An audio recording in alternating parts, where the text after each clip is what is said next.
It's time for the Daily Stand Up Podcast presented by Agile Dad with your host, Lee Henson. Without any further ado, let's get started. So, why is the definition of done so important? I get this question often. People ask me about definition of ready, definition of done, and I thought it'd be fun to turn to the Scrum Guide and see what they have to say about this. So, here goes nothing. If you look in the Scrum Guide, the definition of done is actually mentioned 16 times.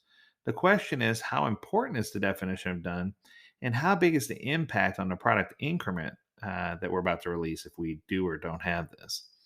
So, in order for us to understand the definition of done, we need to start by understanding who developers are. So, developers are the people in the Scrum team that are committed to creating any aspect of a usable increment each sprint. This is straight from the Scrum Guide. So, once you understand that, then we can dive into what the definition of done is. So, we all know the goal of using Scrum is to release at least one product increment per sprint. When releasing a product increment, the entire team must agree and have the same understanding on what the quality standards are for releasing the product.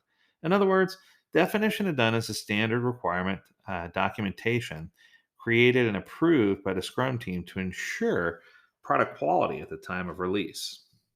The definition of done is lifetime documentation. It should be updated by the Scrum team to ensure that the quality of the product increments at each sprint remains intact. Many companies have engaged and used a definition of done or a minimum definition of done as a guideline. But the Scrum team should have the ultimate say on how to update it and when it needs to be updated so that they can make sure the quality of the product increment becomes better and better over time. If the definition of done for an increment is part of the standards of the organization, all Scrum teams must follow it at its minimum. If it is not an organizational standard, the Scrum team must create a definition of done appropriate for their product. And that came straight from the Scrum Guide as well. So there are plenty benefits to using the definition of done. Let's take an example from a Scrum team that's working on some type of e-commerce platform in a company. So the technical user requirements document, or the TURD, created by the PO requires features for payment transaction integration.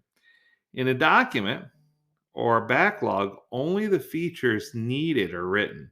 But as you can imagine, when developers make these features, they have to consider security, code quality. Can it be scalable? Does it have a lot of bugs? What about technical debt? There's just many things that we need to consider. So there'll be many problems and debates between developers over non-transparency of the product that's being worked on.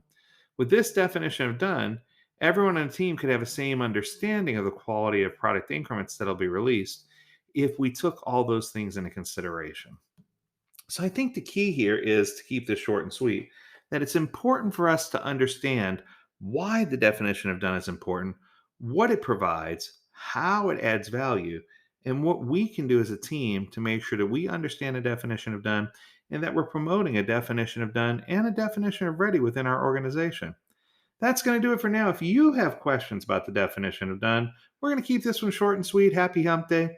Make sure you reach out to us at learnmore@agiledad.com. We'd love to hear from you. As always, we encourage you to stay healthy, stay well, and stay agile, my friends. Until next time, do take care.